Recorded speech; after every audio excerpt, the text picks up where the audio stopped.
Hello friends, आज हम आपको पढ़ाने वाले हैं कुछ विशिष्ट कोणों के लिए त्रिकोणमितीय अनुपात। इससे पहले आपको हम कई वीडियो में बता चुके हैं कि इसका मान कितना होता है।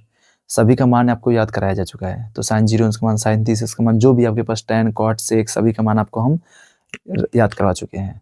तो आप अगर ऐसे वीडियो अगर आपको याद होगा, तो आपको हम एक प्रश्न पूछते हैं, आप ज़रूर बताइए। अगर आपको वैल्यू निकालना आ रहा होगा, तो आप प्रश्न अच्छे से निकाल सकते हैं। यहाँ पे tan अंश का मान देते हैं। tan 0 अंश का मान कितना दिया हमने आपको पास 0 और tan 30 अंश का मान 1/3 tan 45 अंश का मान 1 tan 60 अंश का मान 3 और tan 90 अंश का मान इनफाइनाइट परिभाषित नहीं है।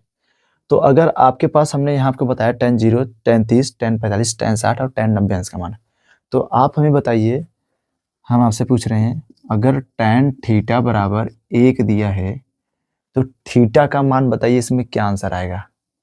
थीटा का मान हमें आप बताइए। हम आपको एक प्रश्न बताएंगे, ऐसे करके हम 1 या 2 प्रश्न आपको बता देते हैं। आपके पास हम यहाँ 5 दिए हैं, तो उसमें से आपको 5 करना है। तो पहले देखिए, जब भी ऐसा प्रश्न दिया जाए और ऐसे प्रश्न को कैसे हल कर सकते हैं, तो हम देखते हैं तुम्हारे पास दिया क्या है। tan थीटा बराबर, तो देखेंगे बराबर के इस साइड ये किसका वैल्यू दिया है, tan थीटा के बराबर बोला है। तो हम इधर भी ले सकते हैं। बताइए tan थीटा का कौन सा ऐसा मान है कि जिसका मान 1 आ रहा है। तो हम यहाँ देख लेते हैं ऐसा कौन सा tan थीटा का मान है जिसका मान 1 आ रहा है। तो मालूम पड़ा 1 आ रहा है, वो किसका मान है, 45 का। तो मैं इसको यहाँ लिख सकता हूँ ना जी कि tan 45 अंश का मान है। तो 1 के स्थान पे tan 45 लिख सकते हैं।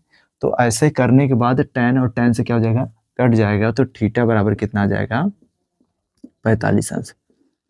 इतना समझ में आया होगा। प्रश्न दे रहे हैं, आप करके दिखाइए पांचों प्रश्न। तो आप बताएंगे tan थीटा बराबर 0 अंश, ये पहला प्रश्न दिया हमने आपको। tan थीटा बराबर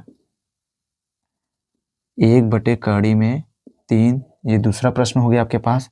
और tan थीटा बराबर 3। यह 3 प्रश्न आप हमें करके कमेंट में आंसर दीजिए। नहीं आएगा तो मैं आपको जरूर बताऊंगा।